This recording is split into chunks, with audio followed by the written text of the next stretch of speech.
الحمد لله الذي وحده والصلاة والسلام على من لا نبي بعده عما بعد فأعوذ بالله من الشيطان الرجيم اليوم أكملت لكم دينكم وأتممت عليكم نعمتي ورضيت لكم الإسلام دينا وقال تعالى أطيعوا الله وأطيعوا الرسول ولا تبطلوا أعمالكم قال النبي صلى الله عليه وسلم من أحدث في أمرنا هذا ما ليس منه فهو رد اللهم صل على محمد وعلى آل محمد كما صليت على إبراهيم وعلى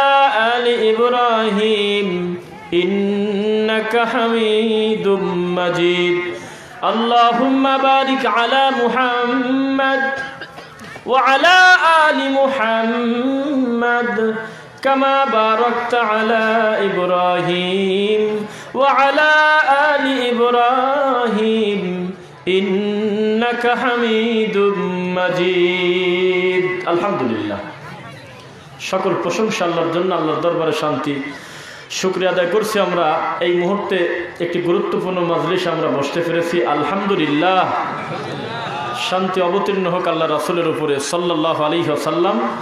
আল্লাহুম্মা সাল্লি আলাইহি আল্লাহুম্মা বারিক আলাইহি। আমরা ঠিক খুব বেশি সময় দিয়ে আপনাদেরকে বিরক্ত করতে চাচ্ছি না। পিছন থেকে কোনো কথা ছাড়া সামনের দিকে আগায় চলে আসেন, একদম চেপে বসেন। পিছনে কারা বসবে এই চিন্তা আপনি মাথায় নিয়েন না। পিছনে এসে কারাই জায়গা বুক করে নেবে ওইটা মাথায় না নিয়ে আপনার জায়গা পূর্ণ আপনি পুরা করে সামনের দিকে এগিয়ে বসেন। কথার গ্যাপে গ্যাপে কিন্তু আমরা বলতে পারবো না যে আরও জোরে লা ইলাহা বলে থেমে যায় আপনাদেরকে সময় দেবো, তা না। আমরা যখন কথা শুরু করব আমরা কথা বলবো ইনশাআল্লাহ। আজকে কথা বলবো ইনশাআল্লাহ, শুনবেন তো? কথা বলতে হবে, ভিতরটা ফেটে যাচ্ছে, কথা বলার পরিবেশ হচ্ছে না। অনেক কথা আজকে আমাদের হবে ইনশাআল্লাহ, শুনবেন তো ইনশাআল্লাহ? তো ওরা নারা দেয়, আমরা একটু লিল্লাহি দেই, দেখি কেমন আওয়াজ হয়। লিল্লাহি তাকবীর, লিল্লাহি তাকবীর, আলহামদুলিল্লাহ। আজ যাদেরকে কান ভারী করা হচ্ছে আমাদের ব্যাপারে, যাদেরকে ম্যানেজ করা হচ্ছে, প্রশাসনকে বলা হচ্ছে, তাদের সরাসরি দোষী আমরা বলতে পারি না। কেননা তাদেরকে মাথা ভারী করতেছে আমার মতো এক টুপিওয়ালা দাঁড়িয়ে লাগিয়ে গিয়ে বলতেছে এখানে গান বাজনা হয় হোক, এখানে ঠাকুরের নামে বিভিন্ন কিছু হোক, কোনো বাধা নাই, এরা যেন ঢুকতে না পারে। তারপরে তো ভয় তারা পাচ্ছে, আমরা ভয় না। বিশ্বাস করেন আমাদের ভয় না, ভয় তো তারা পাচ্ছে যারা মনে করতেছে এরা ওঠার পরে আমাদের অসুবিধা হবে। তা আমি কি ভীত না তুমি ভীত? ভয় তো তারা পাচ্ছে, আমরা ভয় নেই, এক চুলো ভয় পাচ্ছি না। কেননা আমাদের উঠে যাওয়ার কিছু জিনিস নাই, আমাদের হলো থেকে যাওয়ার জিনিস আছে। তার নাম একটা কোরআন, একটা হলো নবীজির হাদিস সাল্লাল্লাহু আলাইহি ওয়াসাল্লাম। কথা বোঝেন নাই মনে হয়? ওদের উঠে যাওয়ার বহু কিছু আছে, আমাদের উঠে যাওয়ার কিচ্ছু নাই। আমরা আতিউল্লাহ ওয়া আতিউর রাসূল, কথা বোঝেন নাই? আমাদের কিচ্ছু উঠে যাওয়ার জন্য যা যা আমরা বলতেছি এগুলো তুমি টিকায় রাখো গো আল্লাহ, আল্লাহুম্মা আমিন। আর এইগুলো টিকে থাকলে তাদের বহু কিছু উঠে যায়, যার কারণে বহু মুশকিলে আছে, বড় বিপদে আছে। কথা কি বুঝতে পারলেন? বিপদে আমরা নাই। আমরা ধরলাম যে আপনি আমাদের পরপর 10টা মাহফিল বন্ধ করে দিলেন, আমাদেরকে উঠতে দিলেন না, আমরা ইংরেজের দালাল, আমরা অমুক তমুক এই নোংরা কথা বলে বলে মিথ্যা অপবাদ দিয়ে আপনি তাদেরকে ম্যানেজ করে নিলেন, তারপরেও বিপদে আপনি আছেন, আমরা নাই। যেমন কয়েকদিন আগে আল্লাহর মনে হলো যে একটা জিনিস আরেকটু বেশি উন্মোচন করার দরকার।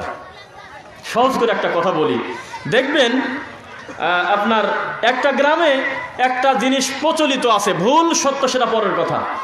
একটা জিনিস ওই গ্রামের ম্যাক্সিমাম মানুষ মানে, ওটার উপর আমল করে।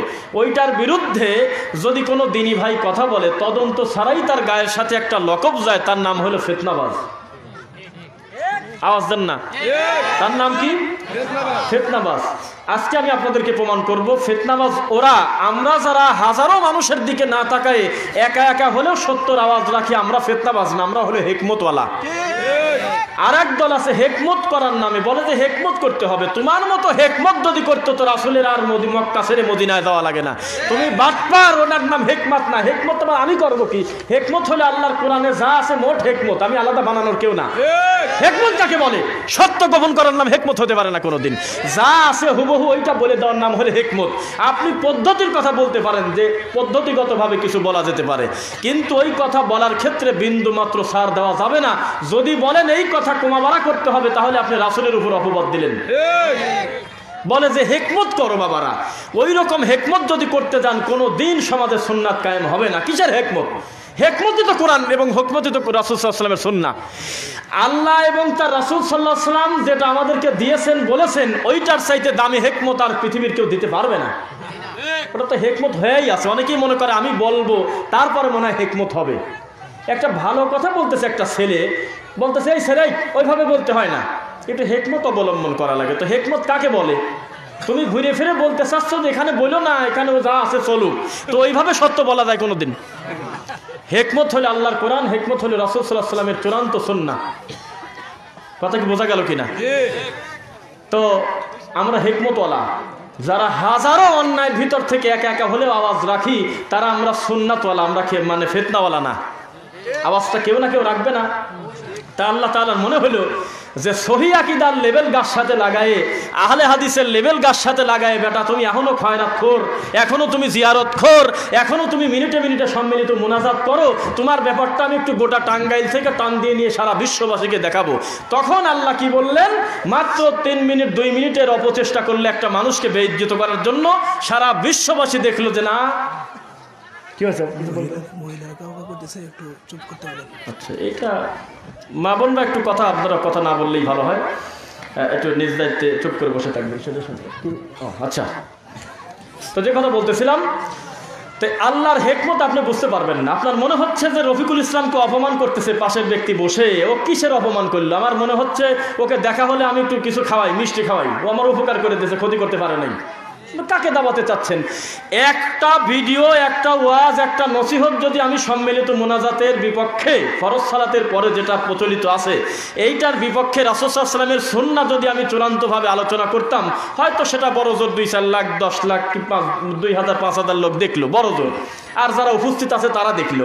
কিন্তু আল্লাহ মনে করলো যে না, এই কথাটা আরো একটু সার্বজনীন করার দরকার। তখন পাশের প্রতারক একটু আওয়াজ দিল, সারা বিশ্ববাসী মাথায় নিল ব্যাপারটা কি, ব্যাপারটা কি। আল্লাহর কাছে এতদিন হাত তুলে দোয়া করি, এটা যদি পাপই হয় দেখে না একটু তদন্ত করে। তো তদন্ত যদি 100 লোক যদি মনে করে আমলটা আমি তদন্ত করি, আমরা নিশ্চিত অন্তত 60% লোক সত্যটা তার কপালে যাবে ইনশাআল্লাহ। কারণ এই চিন্তা তো অলরেডি মাথায় নিছিল না যে এই জিনিসটা না করেও রাসূলের বহু দেওয়া সুন্নাত এখনো আছে হাদিসে পড়ে, ও ভালোভাবে জানতেছিল না। এই জন্য একটা লোককে দিয়ে সারা বিশ্ববাসীকে জানায় নিলেন। এটার নাম হলো আল্লাহ সুবহানাহু ওয়া তাআলা। সব ক্ষমতা তার হাতে, আপনি কোনো তামাশা করতে পারবেন না। যত বেশি এইভাবে আওয়াজ বন্ধ করতে চাইবেন, যত বেশি বাধা দিবেন, আল্লাহর দিনের আলো তত বেশি ছড়িয়ে পড়বে ইনশাআল্লাহ। হবেই, এইভাবে ঠেকানো যায় না সত্যকে, কোনো দিন ঠেকানো যায় না। আমরা শুরু থেকে শেষ পর্যন্ত আমাদের কথার ভিতরে কোনো অস্পষ্টতা আপনি পাইছেন? আপনাদের কি মনে হচ্ছে যে আমরা বিচলিত হয়ে গেছি? হাসতে হাসতে বাসায় এসেছি, 40 জনের কাফেলা গতকালকে রাত 1টার সময় প্রোগ্রাম করতে দেয় নাই, প্রকাশ্যে বলে দিচ্ছে এখানে নাচ হোক, গান হোক, পাশেই বাদ্যযন্ত্র হয়ে, আল্লাহর কসম বাদ্যযন্ত্র হয়ে গান হচ্ছে। একটা লোক বলল না যে ইসলামী মাহফিলের পাশে কি করে গান বাজতে পারে। কিন্তু এই প্রতারক টুপিওয়ালা দল ধরে চলে গেছে এই মাহফিলে কি করে রফিকুল ইসলাম উঠতে পারে। তাহলে কত বড় শয়তান ধোঁকা দিলে এটা সম্ভব? তাহলে এই টুপিওয়ালার দ্বারা কোনো কিছু অসম্ভব আছে? রাসূল সাল্লাল্লাহু আলাইহি ওয়াসাল্লাম আমাদেরকে বলতেছেন যে পৃথিবীর শ্রেষ্ঠ মানুষ তিনি মুহাম্মদ সাল্লাল্লাহু আলাইহি ওয়াসাল্লাম না? তার জামার চাইতে দামি জামাইকে দুনিয়াতে হয় বলে মনে করেন আপনি? সেই জামাইকে ডাকে বলতেছে যে ছবি মূর্তি রাখো না, এগুলো নাই করে দাও, কবর টানি যারা রাবারের মতো উঁচু করছে ওগুলি বাড়িয়ে সমান করে দাও। তাহলে এটা রাসূলের আদেশ হইল না? এখন এই হুজুর পাওয়া যায়, আবার বানানো হুজুর, মিটানো হুজুর। হুজুরকে খালি ফোন দিবেন, হুজুর জি কোথায় আপনি? বলতেছে যে আমি টাঙ্গাইল, কি আমি ময়মনসিংহ অমুক জায়গা, একটু চলে আসেন তো, টিভিতে বসে 10,000 টাকা দেবো না, বলে দেন যে আল্লাহর কাবা ঘরটাও হলো মূর্তি, নাউজুবিল্লাহ। হুজুর বলে দিচ্ছে কোনো সমস্যা নেই, হাজরা আসওয়াদ পাথর ওইটা নাকি মূর্তি, আল্লাহর কাবা ঘর নাকি মূর্তি। কি দেখেন নাই মনে হয়? তাহলে এই হুজুর কি না পারে? ভ্যারাইটিস হুজুর না, আপনি বলেন তো দেখি। ভ্যারাইটিস হুজুর, ভ্যারাইটিস। যেই জিনিস এত ভয়ঙ্কর যে শুধুমাত্র একটা প্রতীককে, একটা অবয়বকে, একটা চিহ্নকে মূল্যায়ন করার কারণে লোকটার নাম হবে মুশরিক। কি হবে বোঝেন নাই? মুশরিক হবে না নাম। আর এই মুশরিকি একটা জিনিস, একটা মূর্তি বানানোর পরে মূর্তিটা ঢাকা আছে, এই মূর্তিটার কাপড়, মুখ থেকে কাপড় সরাবে, ঘুমটা সরাবে, একটা হুজুরের দিয়ে দোয়া করায়। শুনছেন কথা? এই তোমার মোনাজাত। হুজুর দাঁড়ায় আছে, আশেপাশে গুরুত্বপূর্ণ ব্যক্তিরা আছে, তারা মনে করতেছে যে একটা হুজুর মানুষের মোনাজাত ছাড়া এই মূর্তির মাথা কি করে আমরা খালি করি, কি করার দরকার? হুজুরকে ফোন দিছে, হুজুর দেখলে যে না, এনে তো 2-4-5 হাজার না 10,000 টাকাও দিতে পারে। হুজুর টান দিয়েছে, চলে আসতে অসুবিধা নেই, এক টানে চলে এসে উনি মোনাজাত করে দিল। আল্লাহ, আমি খালি একটা জিনিস ভাবি, আমি একজনকে বললাম, আচ্ছা ওই জায়গা মোনাজাতে কি বলছিল, কি শব্দ বলা যায়? একটা দোকানদারের দোকানে যায় বলা যায় আল্লাহ তুমি বরকত দাও। একটা অভাবগ্রস্ত লোকের জন্য দোয়া করা যায় যে আল্লাহ তুমি এই লোকটাকে ঋণমুক্ত করো। একটা নতুন বাড়িতে উঠলে সেখানে হয়তো বলতেছে আল্লাহ কোনো বালা মুসিবত দিও না। বহু কথা আছে, তাই না? পদ্ধতি যাই হোক, কিন্তু এই মূর্তির মাথার থেকে ঘুমটা সরায় ওই মৌলবী কি বলছিল আমার এটা বুঝে আসে না। যে আল্লাহ মূর্তিটাকে তুমি কিয়ামত পর্যন্ত প্রতিষ্ঠিত রাখো নাকি? কি আছে বলার আপনি বলেন তো দেখি। মোনাজাত তো বরকতের জন্য মানুষ করে, তো মূর্তিতে কোন বরকত আছে আপনি বলেন একবার।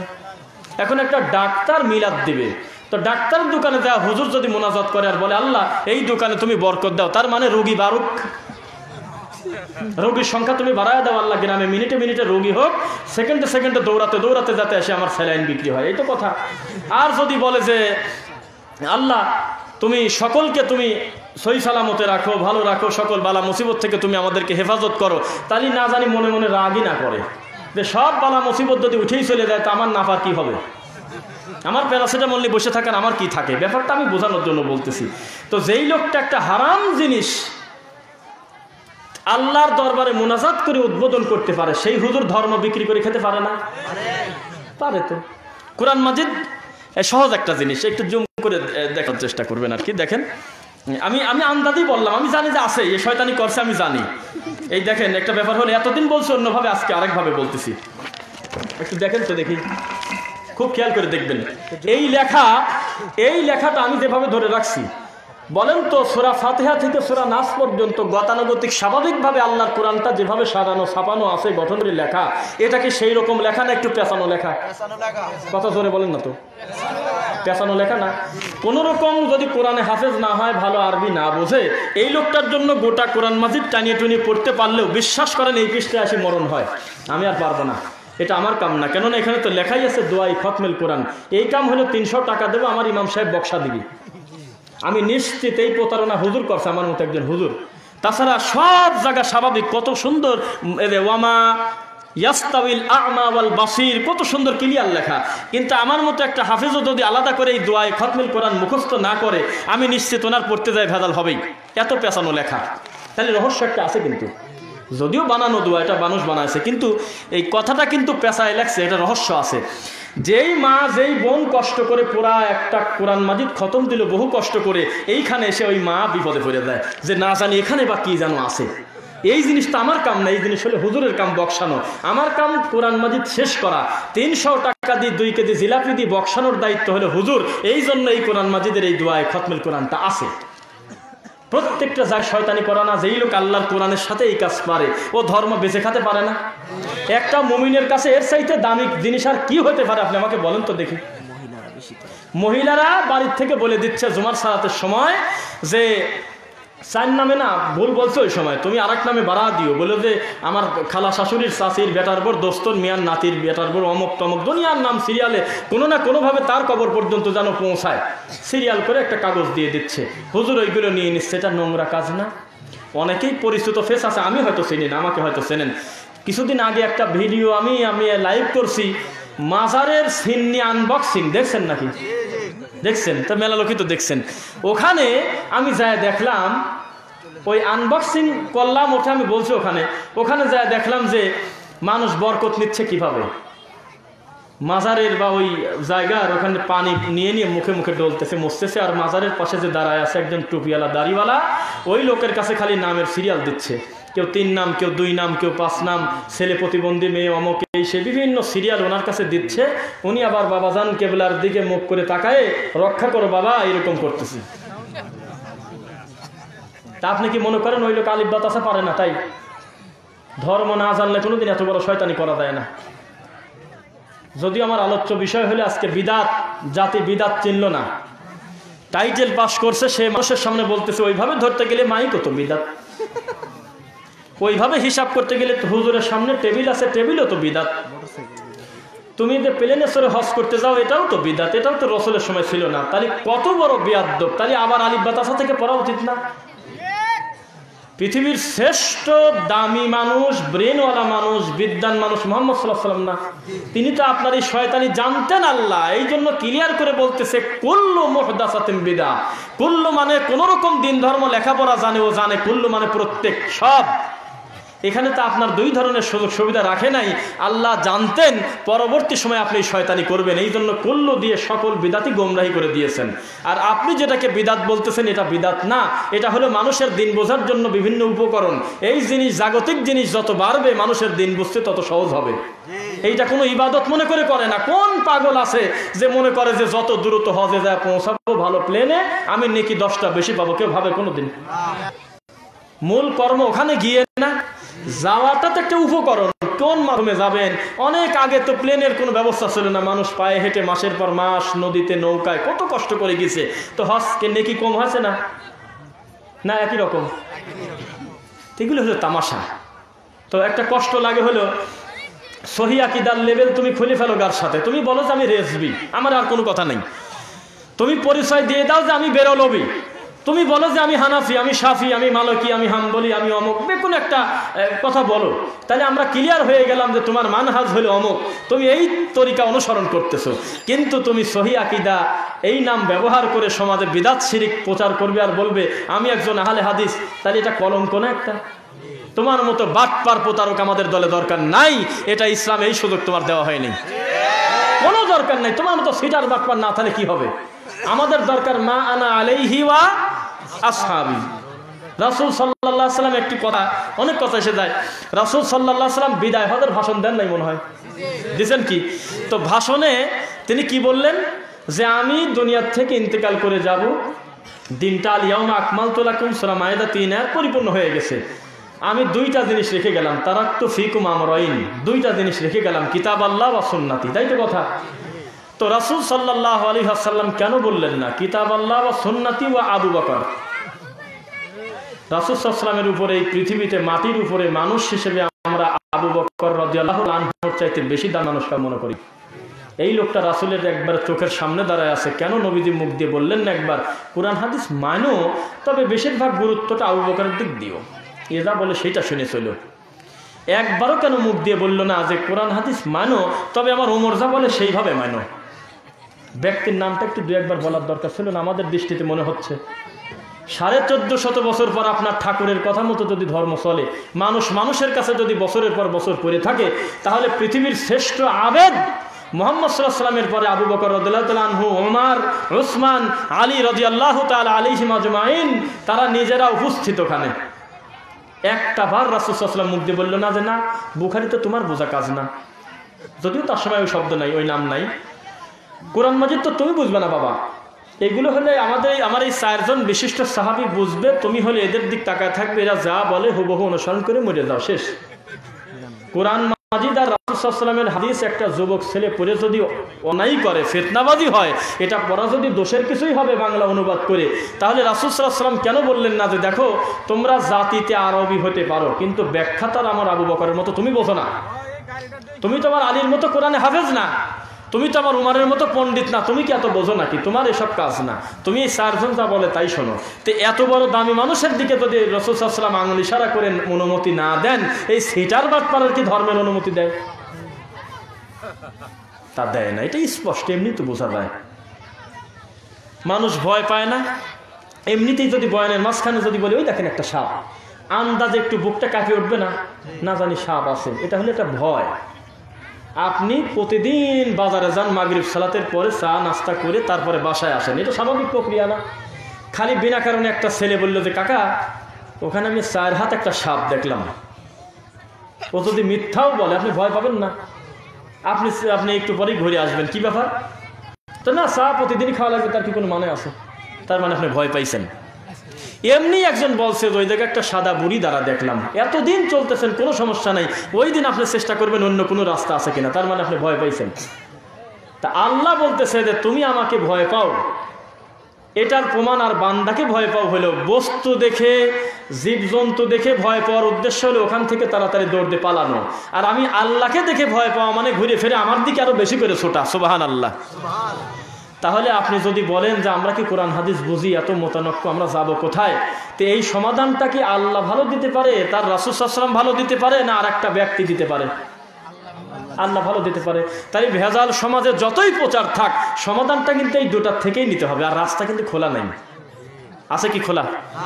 তাহলে সমাজে যেটাই চলুক, তার বিরুদ্ধে যদি রাসূল সাল্লাল্লাহু আলাইহি ওয়াসাল্লামের সুন্নাহ থাকে, এই সুন্নাহকে চূড়ান্তভাবে বলার নামই হলো সুন্নাহকে প্রতিষ্ঠিত করার জন্য চেষ্টা করা, বলা, এটা কোনো ফিতনা না।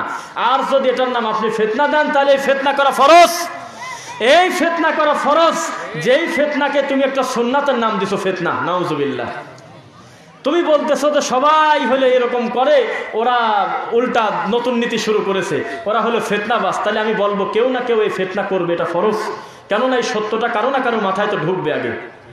সবাই যদি বলে যে হেকমত দিয়ে শুরু করি, ওই হেকমত কবরে ঢুকে যাবে, তাও হেকমতই শেষ হয় না, হবে না কোনোদিন। সত্য বলতেই হবে, পাশে যেই বসে থাক ওই চিন্তাই মাথায় নেওয়া যাবে না। দেখেন, আমি অহংকার করতেছি না, আমার সাথে যে অপ্রীতিকর ঘটনা ঘটলো এর আগে, উনি আমাকে কাউন্টার দেওয়ার আগ পর্যন্ত আমি 10 সেকেন্ডের জন্য এটা আমার মাথায় আসে না, এটা আমার ডানে বসে আছে কে, ওই ওনার মুখটা দেখবো, আমি তো জানতাম না। অথচ তার ভিডিও 1 বছর আগে আমি দেখছি, আল্লাহর কসম দেখছি, আমার ফেসটা মোটামুটি মনে আছে। কিন্তু উনি আমাকে কাউন্টার যখন দিয়েছে, তখন আমার বক্তব্য 1 ঘন্টা হয়ে গেছে। 1 সেকেন্ডে উনি বলতে পারবে না, ভিডিও আমার কাছে আছে 2.5 ঘন্টার, যে আমি এইরকম করে ওনার মুখের দিক তাকাইছি। কোনো প্রয়োজন মনে করি নাই, কি দরকার আছে, আমি আমার গতিতে কথা বলতে থাকলাম। ডানে বামে তাকালে সংকীর্ণতা আসতে পারে, উনি বা কত বড় পাহাড়ি হুজুর, উনি বা কত বড় যেন এরকম একটা ব্যাপার, আমি আমার গতিতে কথা বলতেই আসি। যখন উনি আমাকে কাউন্টার দিল, সামান্য একটু কথা বলার পর দেখলাম যে বাবা তুমি তো আগের রবি, জিনিস তো আগেরটা, তখন আমি বুঝলাম। তার আগে বিশ্বাস করেন আমার ওই চিন্তা মাথায় আসে নাই যে ওনাকে মেপে আমাকে কথা বলতে হবে, ওইভাবে হয় না সত্য বলা কোনোদিন। মহিলা মানুষের ভিতরে সবচাইতে দামি লেখাপড়া জানা বিদ্যাওয়ালা মানুষ হলো আয়েশা রাদিয়াল্লাহু তাআলা আনহা। তার চাইতে বেশি তার স্বামীর ব্যাপারে আপনি জানেন না, আপনি যতই তামাশা করেন এত বেশি জানেন না। তিনি বলতেছে, মান আহদাসা ফি আমরিনা হাযা মা লাইসা মিনহু ফাহুয়া রাদ্দুন। আমার স্বামীর সিগনেচার নাই, আমাদের মানে অনুমতি নাই, আমার স্বামীর ইসলামের কোনো অনুমোদন নাই, এমন কোন জিনিস যত সুন্দর মনে করেই মানুষ করুক, তা প্রত্যাখ্যাত, তা বাতিল। এটা লজ্জা যে আজকের এই 2020 সালে এসে একটা সহিহ আকীদা দাবি করা একটা লোকের কাছে প্রমাণ করা লাগে ফরজ সালাতের পরে সম্মিলিত মুনাজাত করা বিদআত। এর চাইতে লজ্জার কিছু আর নাই। এরাও মানুষ, এটা কষ্টের ব্যাপার না? অথচ আমরা যাদেরকে মন্দ মনে করি, যদিও আমরা বলি না মন্দ, বা আমাদেরকে যারা খুব বেশি শত্রু মনে করে, তাদের ব্যাপারেও আমাদের এত মানে খারাপ ধারণা নাই যে তারা এই ধরনের কথা বলে। তারা নিজেরাই তো বলে না এটা আসলে নামাজের অংশ, এ কথা নিজেরাও স্বীকার করতেছে। তাহলে আপনি কেউ মনে করে এইরকম একটা বিদাতের ব্যাপারে ওকালতি করে মানুষের সামনে মানুষকে বেইজ্জিত করতে চান? বেইজ্জিত এবং ইজ্জত দেনেওয়ালাকে আল্লাহ সুবহানাহু ওয়া তাআলা। আপনি বলা কথা বলতেছি, আপনি মনে করলেন যে ভোলার আল্লাহর ঘরটা পুরায় দেব। আর একটা কথা বলি শোনেন, যারা বলতেছে মসজিদের নাম আহলে হাদিস দিছো কেন, মসজিদের নাম ছিল আহলে হাদিস, এই জন্য পুরাইছে, ওরা সিটার বাটপার মিথ্যাবাদী, সব বাজে কথা। কোনো নাম দিয়েন না, কোনো নামই না, হানাফি মালিকি শাফি হাম্বলি আহলে হাদিস কোনো নাম না। বিনা কারণে একটা 2-3টা টিন দিয়ে এমনিতে একটা পর্দা করে ওখানে সালাত আদায় করেন। প্রতারক মৌলবী হুজুর যদি জানে যে ওখানে পায়ের সাথে পা মিলায় সালাত আদায় করে, বুকে হাত বেঁধে সালাত আদায় করে, রফুলে দাইন করে, আমিন উচ্চস্বরে বলে, দেখবেন ওই বাটপার তাও এই ঘরটা পুরায় দেবে। কিভাবে সেই চিন্তা রাত দিন করতেছে। এগুলো বাজে কথা যে ওরা হলো ফিতনা করে, কি ওরা কিসের ফিতনা? আপনি 10 তলা বিল্ডিং এর উপরে আপনি সঠিক রাসূল সাল্লাল্লাহু আলাইহি ওয়াসাল্লামের কায়দায় সালাত আদায় করেন, তবু আপনার আশেপাশের মুফতিদের সমস্যা হয়ে যাবে। ঠাকুর মনে করবে গেল রে তাবিজ, গেল কুলখানি, সব চলে গেল। ভয়তে আসো, তো ভয় থেকে আমি থাকি নাকি? ভয় তো তোমার। তুমি আমাকে দেখে ভয়তে তুমি মঞ্চে উঠতে দাও না, তো ভয়কে আমি পালাম না তুমি পাইলে না? বুঝলেন না? আমি ভয় না, তোমার ভয়। আমি সেই পাবনা থেকে কত দূর থেকে এসেছি নারায়ণগঞ্জে, যে আমি আজকে 2টা কথা বলবো। তোমার সকল বাবা চলে, মাঝখানে আমাকে চলে না, তো ভয় তুমি পেলে না? তা তাহলে আমি কি করে আমি সত্য বলতে ভয় পাবো? আপনি একবার বলেন তো আমাকে। আমি দিন যত যাচ্ছে, যত বাধাপ্রাপ্ত হচ্ছে, আমি মনে করতেছি যে কিছু দিনের কাজ হয়তো আল্লাহ আমাকে দিয়ে করাচ্ছেন, এটা আমার শুকরিয়া আদায় করার দরকার আল্লাহর কাছে, আলহামদুলিল্লাহ। আর বাধাপ্রাপ্ত হওয়ার পর বিড়ালের মধ্যে ঠিক রাখা মৌলবী হুজুর আমি না, ঠান্ডা হুজুর হয়ে মানে দুইটাই ঠিক বলে মানুষের ভিতরে একটা কন্ট্রোভার্সি তৈরি করে দিয়ে ওখান থেকে এক বাবাজি আমাকে বললো, যাচ্ছা একটা কথা বলি জি, টাকনুর উপরে কাপড় পরা আর টাকনু ঢেকে কাপড় পরা পার্থক্য কি? তা আমি এই ওনাকে খুশি করার জন্য বললাম যে বাবারে ঝামেলা করা লাগে না, দুইটাই ঠিক, অত বাড়াবাড়ি করা লাগে না। তাহলে ওই লোক কি কোনো সিদ্ধান্ত নিয়ে বাড়িতে গেল? একটা কথা বললেন আপনি নাকি? উনি আমাকে বলতেছে যে বাবারে আপনার আপনার মসজিদে আল্লাহর ঘরে জুমার সালাতে ইমাম সাহেব যখন খুতবায় বসে তখন আল্লাহর ঘরে লালবাতি দেওয়াটা সুন্নাত না বিদআত? তখন আমি ওনাকে বললাম যে বাবারে এসব নিয়ে ভেজাল করার দরকার নেই, দুইই চলে। তাহলে ওই লোক কি সিদ্ধান্ত নিতে পারবে আসলে কলেজ চলে কোনটা? যারা বলতেছে ফেতনা করো না, ঠিক আছে, ওরাও ঠিক আছে, এটাও ঠিক আছে, বিশ্বাস করেন আপনাকে গোলকধা দেয় ফেলা দিল। তাহলে আপনি বাসায় যাওয়ার সময় কি মনে করে যাবেন একবার বলেন তো এখন, যে ঠিকটা ডানের পাশেরটা ঠিক না বামের পাশেরটা ঠিক? এটা ভেজাল করে গেলেন আপনি। তার চাইতে সত্যটা আপনি বলে দেন, ধরে নিলাম যে 80% লোক মনটা খারাপ করলো, আপনার খালেক তো খুশি হলো। লা তাআতা লি মাখলুকিন ফি মাসিয়াতিল খালিক। সারা পৃথিবীর মাখলুক যদি সন্তুষ্ট হয়ে যায়, খালেক যদি অসন্তুষ্ট হয়, আপনার সব গেল যা। আর খালেক যদি আপনাকে সন্তুষ্টি হয়ে যায় আপনার উপরে, গোটা মাখলুক যদি আপনাকে অভিশাপ করে, 4 পয়সার লাভ নেই। তাহলে সত্য কি সত্যই বলতে হবে না কি না বেছে কুছে বলতে হবে? সত্য সত্যি বলতে হবে। কিতাবুন আনজালনাহু, হে মুহাম্মদ সাল্লাল্লাহু আলাইহি ওয়াসাল্লাম, এটা হলো কিতাব, আনজালনাহু, আমি আল্লাহ উপর থেকে নাজিল করছি, ইলাইকা, আপনার উপরে, লিমানের জন্য, তুখরিজা, খরাদা, বের করা, মিন মানে হতে, জুলুমাত মানে অন্ধকার সমূহ, ইলা মানে দিকে, নূর মানে আলো। তাহলে আমার এই কোরআন দেওয়ার উদ্দেশ্যই হলো আপনি এই প্রতারকদেরকে, এই গোমরাহীদেরকে, কুসংস্কারাচ্ছন্ন মানুষদেরকে গোমরাহী থেকে কি করে আপনি হেদায়েতের পথে আনবেন, এটাই কোরআনের উদ্দেশ্য না? আপনি মনে করছেন যে পায়া গেছি, হাফেজ হয়ে গেলাম, অথবা কোরআনটা একটু বুঝলাম, আমার পেয়ে গেছি, এখন এটা নিয়ে আমি তাবিজ বিছে খাবো।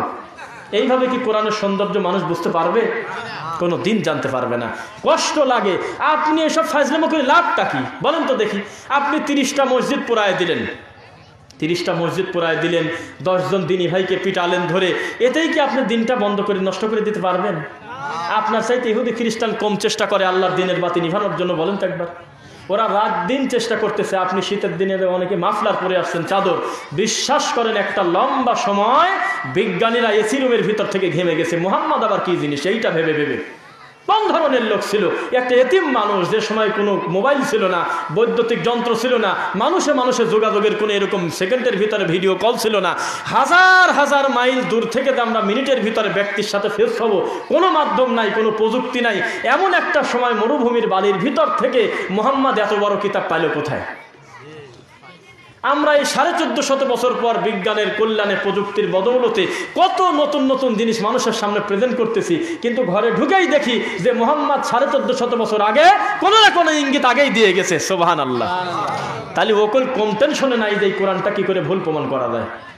তো এত বড় সম্পদ আপনার ঘরে, আপনি তামাশা করে বসে আছেন। তামাশা করে বসে নাই।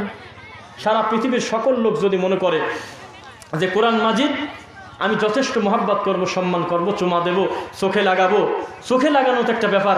দেখেন একটা ছোট একটা খেলাফে সুন্নাত, সরাসরি বেদাত বললাম না, ছোট একটা খেলাফে সুন্নাত তো মানুষকে ভাগ করে দেয়। আমরা ভাগ করি নাকি জানেন কি? সবচাইতে বেশি অপবাদ দেয় আমরা নাকি ভাগ করে দেই মানুষকে। বলে না যে আমরা মানুষকে ভাগ করে দিচ্ছি, উম্মতের ভাগ করাচ্ছি। নাউজুবিল্লাহ, উম্মতকে এক করার চেষ্টা করতেছি ইনশাআল্লাহ। দেখবেন 2-3 জন মানুষ আমরা এক জায়গায় বসে আছি, একামত হচ্ছে, কথা বলেন না, যে যেখানে আছে বসে পড়ুন। একামত হচ্ছে আল্লাহু আকবার, আল্লাহু আকবার, আশহাদু আল্লা ইলাহা ইল্লাল্লাহ, আশহাদু আন্না মুহাম্মাদুর রাসূলুল্লাহ। এই কথা বলার সাথে সাথে আমার এই ভাইজান হলো এইভাবে ফু দিয়ে হাত মুছে চুমা খাচ্ছে 3 বার করে। এরপরে আমার বাম পাশের এই ভাইজান জোরে করে বলতেছে সাল্লাল্লাহু আলাইহি ওয়াসাল্লাম, আর আমি বলতেছি মাঝখানে হলো আশহাদু আন্না মুহাম্মাদুর রাসূলুল্লাহ। বিশ্বাস করেন আমার সুন্নাত এই 2 জনের কাছে অবহেলিত মনে হবে। ওনারা যদি ওইটার উপরেই প্রতিষ্ঠিত থাকে, মনে হবে যে আমি নবীর দুশমন। আমার নবীর নাম শুনেও দরুদ পড়লাম না একবার আমি। আমি একটু ফোঁ দিয়ে চোখে আমি জ্যোতি বাড়ায় নেব, আমার সোনার নবীর নাম শুনেও এই লোক কিছুই বলল না, আমাদের চাইতে ওনার হলো আল্লাহ ভীতি কম। একটা ছোট মুস্তাহাব নাকি বিদাত কত ক্ষতি করে দেখেন একবার। দল তো এখানে তৈরি হয়েই গেছে, তো দল আপনি তৈরি করবেন কিভাবে? আর প্রত্যেকেই যদি মনে করতে ভেজালা যাবো কিসের, পৃথিবীর শ্রেষ্ঠ মুয়াজ্জিন তার নাম হলো বেলাল, বেলালকে অনুমতি দেওয়া হলো, বেলাল তুমি একামতের শব্দ আজানের শব্দ কিভাবে কিভাবে দেবে কথা রাসূল ক্লিয়ার করে দেন নাই। মুয়াজ্জিন যা বলে তোমরাও তাই বলতে থাকে, কথা আমাদের রাসূল শিক্ষা দেন নাই। তবে শুধু হাইয়া আলাস সালাহ হাইয়া আল ফালাহর সময় লা হাওলা ওয়ালা কুওয়াতা ইল্লা বিল্লাহ পড়ো। তাহলে মাঝখানে আমরা সাল্লাল্লাহু আলাইহি ওয়াসাল্লাম বলে এ পর্যন্ত সব বাদ দিয়ে দিলাম, শেষের দিকে টান দিয়ে গিয়ে বললাম যে হলো সদ্দাকটা ও বাররতা। আল্লাহ নামে বরকত নাই, নাউজুবিল্লাহ। আশহাদু আল্লাহ ইলাহা ইল্লাল্লাহ এর চাইতে দামি আওয়াজের শব্দ আছে, শাহাদার সাক্ষী আছে। এই শব্দের সময় চুপ করে বসে থাকি, কিন্তু যখন বলা হয় রাসূলুল্লাহ, সঙ্গে সঙ্গে ফু দিয়ে চোখ মোছে। ওকে জাহান্নামে যাওয়ার জন্য চোখ মুছতেছে, জানাতে তাড়াতাড়ি যাওয়ার জন্যই কামনা করতেছে না। বিদাত যে যত গতি নিয়ে ধারণ করে তত রোগ, কেন বিদাতকারী তো পরিশ্রম করে,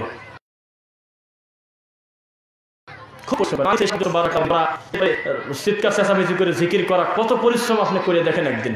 না না করেন না, সব ভেজাল করেন না। মানে কত ভেজাল, কত কষ্ট, গা ঘেমে ভিজে শেষ হয়ে যাচ্ছে, মাগরিব থেকে এসা পর্যন্ত মুসাল্লায় বসে থেকে প্রতিদিন ওজিফা কালাম পড়তেছে, ইল্লাল্লাহ পড়তেছে 3000 বার। একে স্বাভাবিক কথা মনে করলেন? এই লোকটাকে জাহান্নামে ঢুকবে এই আশায় এত বড় বিদাত করে? ও হলে আপনার চাইতে কি করে দৌড়ে জান্নাতে দেওয়া যায় সেই আশায় বিদাত করতেছে। তো এই সাধারণ লোকগুলিকে যারা বোঝায় সঠিক পথে আনবে, ও হলে তাবিজ নিয়ে বসে আছে, এত টাইম নেই। ও হলে বসে আছে কখন খয়রাতে ডাকবে তখন আমি বাড়াবো, আমি তাছাড়া হুজুর আমার কি থাকে।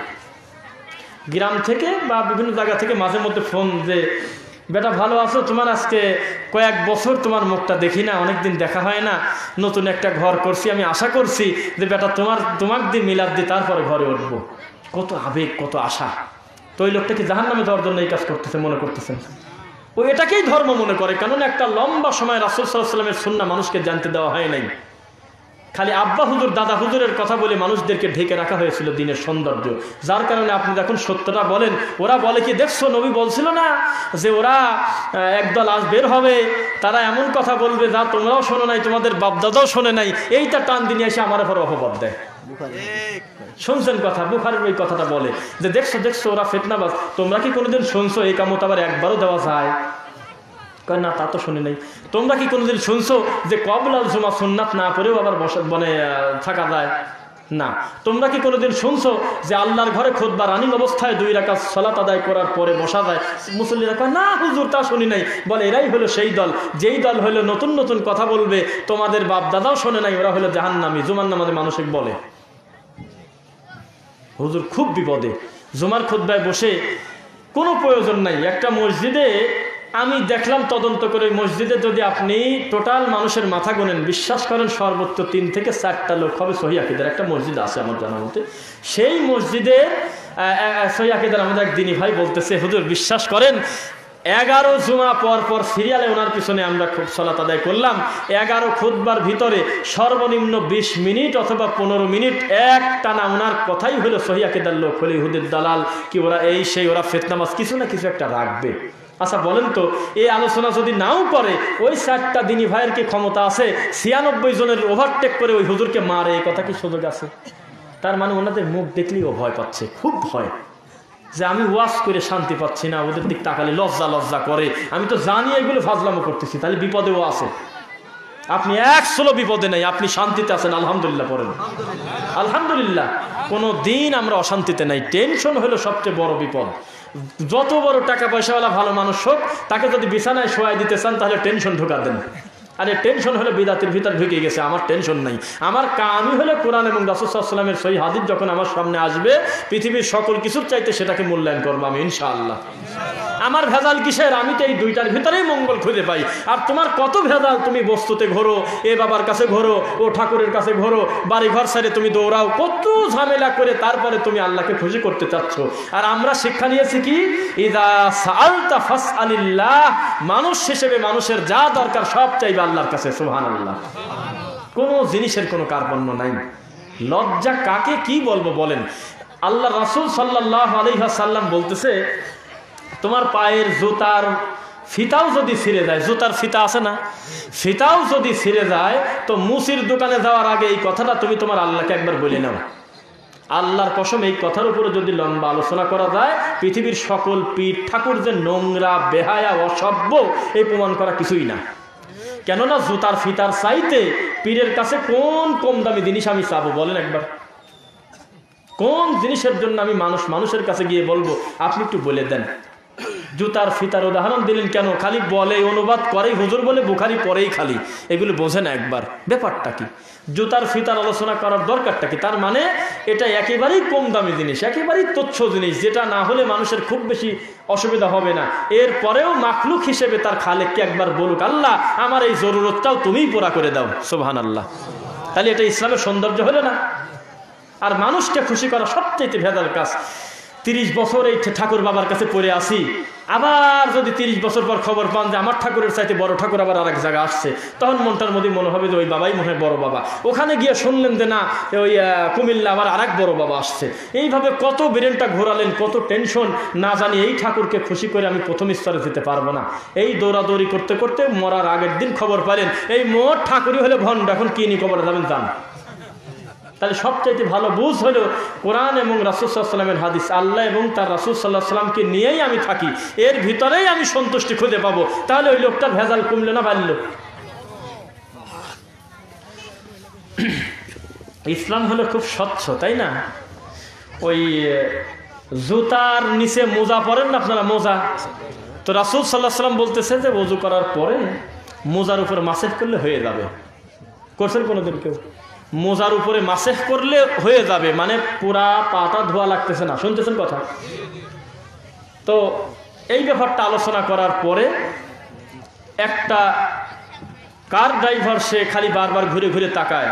তো ঠিক আছে, গাড়ি থামায়, আমরা এক জায়গায় বসি, আপনি কি কিছু বলতে চাচ্ছেন? জি, আমার আব্বার বয়স 90 বছর প্লাস, আজ এই প্রথম আমার বুদ্ধি হওয়ার পরে শুনলাম যে ইসলাম ধর্ম এত সহজ। সুবহানাল্লাহ। আমার বাপ বিছনা থেকে উঠতে পারে না, সেই বাপের পা জোর করে টানিয়ে ধরে নি, পাও ধোয়াই। অথচ আমি যদি জানতাম যে ইসলাম এই সুযোগ আছে, একটা অসুস্থ ব্যক্তি, একটা রোগাক্রান্ত ব্যক্তি, একটা বিপদগ্রস্ত ব্যক্তি, পানি যাতে সমস্যা হয় এমন ব্যক্তি শুধু মাসেহ করলেই হয়, তায়াম্মুম করে সালাত আদায় করলেই হয়ে যায়। যদিও তায়াম্মুমের কথাটা জানে ওরা, মোজার উপর মাসেহ করতে হয় সহজে, একটা সুস্থ লোকও পারবে যদি তার জরুরত থাকে। এইটা কেউ বলে নাই কোনোদিন আমার বাপের এইভাবে টাইনে ধরে ধরে এই কাজ করাই। তাহলে কত মুশকিল, কত ভেজাল। বলতেছে যে 4 রাকাত এশার সালাতে ফরজ, 2 রাকাত সুন্নাহ, 1 রাকাত বিতর। বোঝেন নাই কথা? এর ভিতরে আপনি পড়তে বাধ্য, অতীব জরুরি হলো ফরজ 4 রাকাত, বিতর 1, 3, 5, 7 যেটা পড়েন আপনি। অন্যান্য সালাত পড়লে বানাল্লাহু লাহু বাইতান ফিল জান্নাহ, জান্নাতে একটা ঘর তৈরি হয়। কেউ যদি খালি ফরজ পড়ে, কোনোদিনও সুন্নাত না পড়ে, তাকে আমরা অসুস্থ বলি। কেননা এই সুযোগটা লোকটা কেন হারাবে? এটা গুরুত্বপূর্ণ সুন্নাহ, অগণিত নেকি জড়িত আছে এর সাথে। কিন্তু কোনো জরুরতের কারণে যদি কেউ সুন্নাত না পড়ে, শুধু ফরজ পড়ে, লোকটা কি গুনাহগার হলো? বলতেছে আজকেই প্রথম শুনলাম এই কথাগুলি। আর এই ধর্ম যে এত সুন্দর, আপনারা কসর সালাত আদায় করলেন, তখন আমি বুঝলাম। আমি খালি মাপতেছি 48 মাইল তো হয়ই নাই। 48 মাইল না হওয়ার পরে হুজুর 2 রাকাত সালাত কি করে পড়তে পারে? আমি তো তাকা আছি আপনাদের দিকে। হুজুর মাইল হিসাব করে ক্লিয়ার করে দিয়ে দেছে, এমন বিপদ চাপা দেশে, ও খালি মাইল গোনে, কখন 48 পার হব তখন আমার কসর, তাও কসর করে না। কথা কি বুঝতে পারলেন? চতুর্দিক থেকে মানুষের মতামত মানা হলে সবচেয়ে কঠিন কাজ, আল্লাহর মতামত মানা হলে সবচেয়ে সহজ কাজ। যদি আপনার বিন্দুমাত্র সন্দেহ হয়, তাহলে আপনি আল্লাহর উপরে পূর্ণ আস্থা নাই। কেননা আল্লাহ ওই জিনিস, লা ইউকাল্লিফুল্লাহু নাফসান ইল্লা উসআহা, আল্লাহ ওই বোঝা মানুষের উপর চাপান না যেই বোঝা টেনে নিয়ে বেড়াতে লোকটা পারে না, তার সাধ্যের বাইরে। সুবহানাল্লাহ। কথা কি বুঝতে পারলেন? আমাকে যেদিকে আগাতে বলতেছেন, আমি তো এই ধরনের বক্তা না। হ্যাঁ, আপনি কালেকশনের দিকে আগান। আমি তো এই ধরনের কোনো কথা বা এটা সেটা আমাদের দ্বারা হবে না আসলে, যে আরও জোরে বলেন তাকবীর, এটা সেটা, এরকম আমি স্বাভাবিকভাবে হয়তো আমভাবে বলবো, উপস্থিত আমাদের দিনী ভাইরা দেবে। তা আমার কি আলোচনা এখন শেষ করতে হবে কিনা যদি বলতেন? না কোনটা? না না, আমি তো বলতে পারি না, আমি জিজ্ঞাসা করতেছি আর কি, যে আলোচনার সময় কি শেষ হয়ে গেছে কিনা। 11টা পর্যন্ত যদি হয় তাহলে হাতে আসার 12 মিনিট এই কালেকশন, মানে কালেকশনের ব্যাপারটা, তাই না? জি, তো যাই হোক, না না, আমরা খুব বেশি সময় নিতে হবে এটা জরুরি না। যত বোঝা কম চাপাবেন আমার লাভ তত, আমার তার বাড়তি না। তবে একটু আগে যারা আছেন তারা একটু বসে পড়বেন তো, কষ্ট করে একটু বসে পড়বেন ইনশাল্লাহ। তো যে কথা বলতেছিলাম, আজকের থেকে আমাদের দিকে তাকান। আপনি মন খারাপ করবেন না বাবাজি, বিশ্বাস করেন আমার মতো, হ্যাঁ আমার মতো ছোট মানুষ এইটা আমি ছোটবেলায় একটা লম্বা সময় আমি মাথায় নেই নাই। আমরা মনে করতাম আমার বাপের যে দোকানটা আছে দোকানের দলিল লাগে, দোকানটা আমাদের কিনা। আমরা যে বাড়িতে বসবাস করতেছি সেই বাড়ির দলিল লাগে, আসলেই কাগজপত্র ঠিক আছে কিনা। আমাদের উত্তর মাঠে যে 10 বিঘা জমি আছে এই জমির কাগজপাতি লাগে। ইবাদত করতে যে দলিল লাগে, এই আওয়াজটা কিন্তু বিশ্বাস করেন আপনারা অনেক লম্বা সময় শুনছিলেন না, অস্বীকার করবেন, শুনছিলেন যে কোনো ইবাদত করাই যাবে না যতক্ষণ পর্যন্ত সেটা সুন্নাহ দ্বারা প্রমাণ না হয়, সেটার পক্ষে কোনো সিগনেচার না থাকে রাসূলের। শুনছেন কোনোদিন?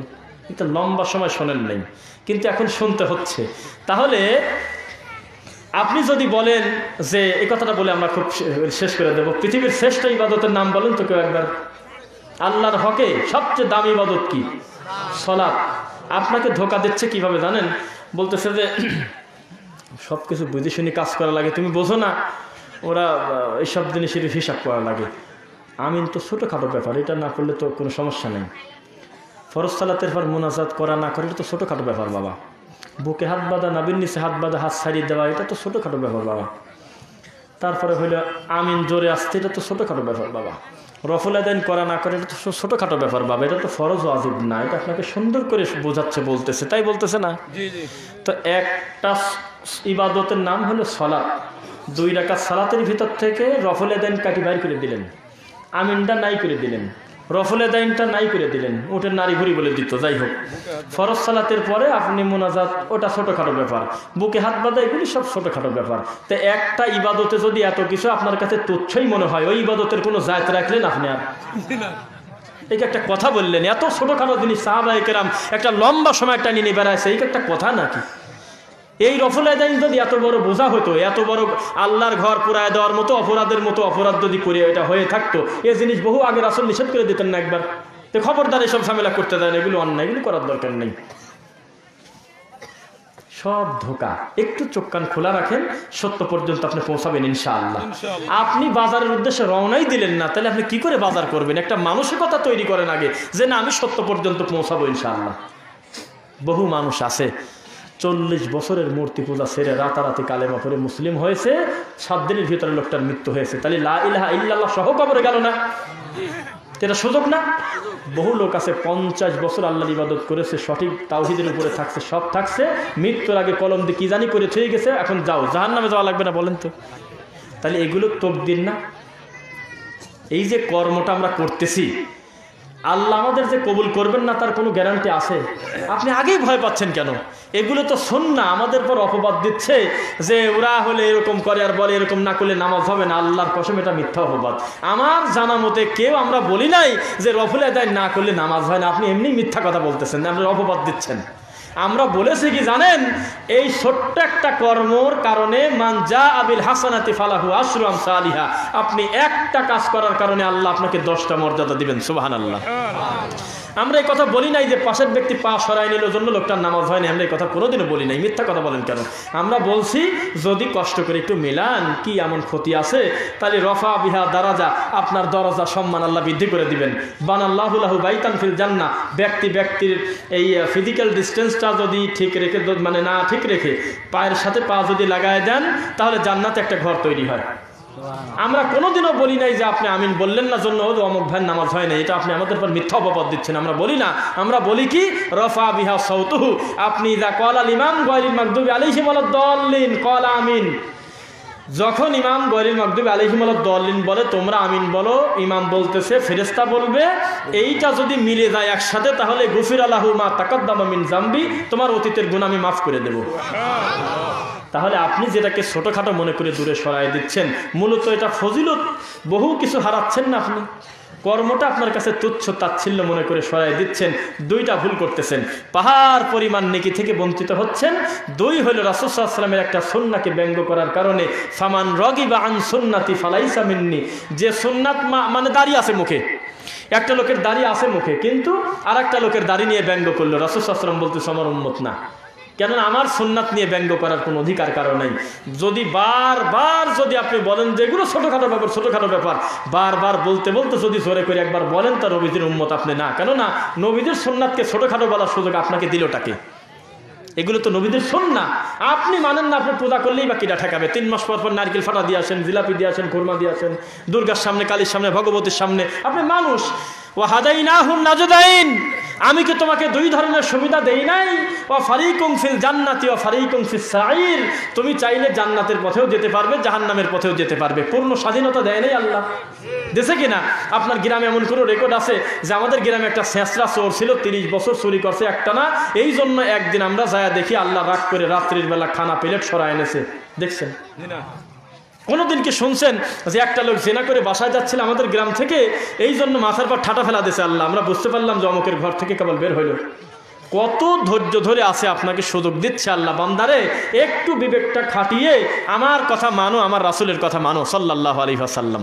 তাহলে সুযোগ কিন্তু রয়ে গেছে একটা। আজকে যেটাকে, এটা হলো উইরে, আমিন আমারে, মানে ওই রে, এটা আমার না।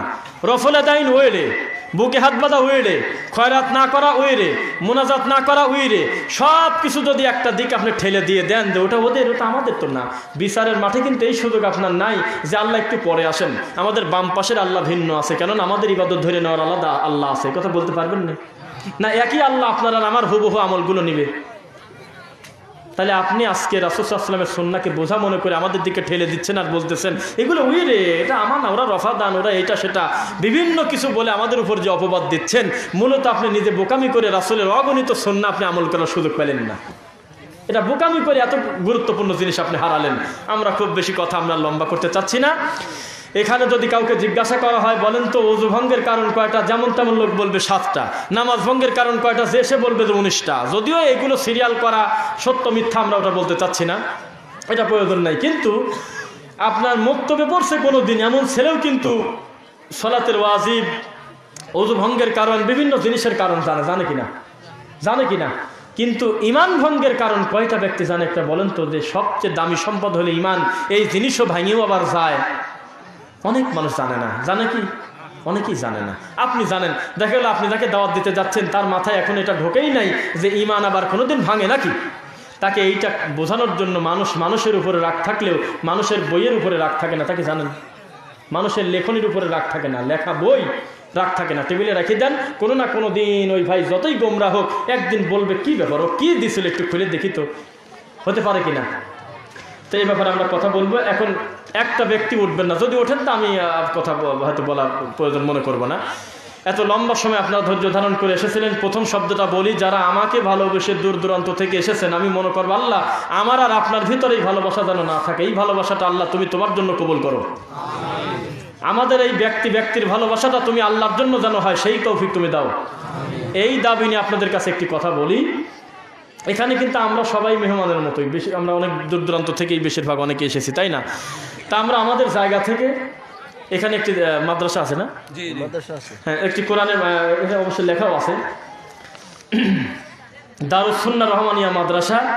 হ্যাঁ, তো এই দিনই প্রতিষ্ঠানটা সহজে বলে দিই যাতে টাকাটা বের করতে আপনার খুব বেশি কষ্ট না হয়, যাতে মনে হয় যে আমি নজরবন্দি করতেছি না, সহজ হয়।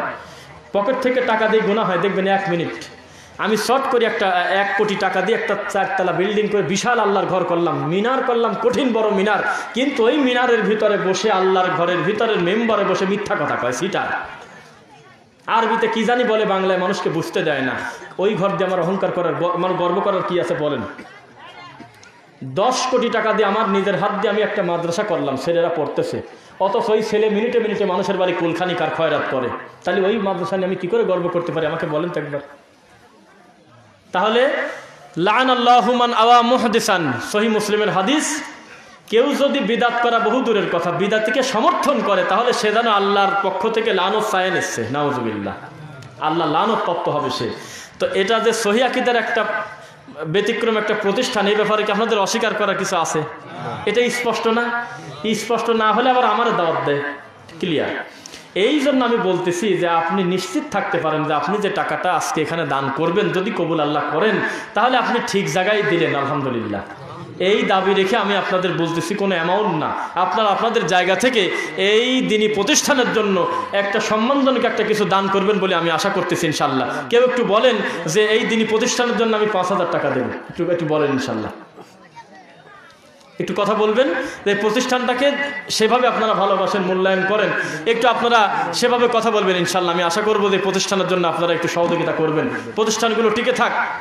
এই প্রতিষ্ঠান যত বেশি বাড়বে মানুষের দিন বুঝতে তত হবে কিনা বিশ্বাস করেন। আমরা 30 তলা মিনারের দিকে তাকাই এই কথা মনে করি আল্লাহর ঘর, আমরা অস্বীকার করবো না, কিন্তু আল্লাহর ঘরের ওই কার্যক্রম দেখলে আর ওটা নিয়ে আর গর্ব করতে মন চায় না। ওখানে একটা ভালো ব্যক্তি ঢুকলে ওই লোকের নাম দিয়ে দেয় হলো ফিতনাবাজ। তাই আমাকে কোনটা নিয়ে সন্তুষ্ট থাকতে হবে? যেইটার ভিতরে রাসূল সাল্লাল্লাহু আলাইহি ওয়াসাল্লামের চূড়ান্ত সুন্নাহ শিক্ষা দেওয়া হয় সেইটা না।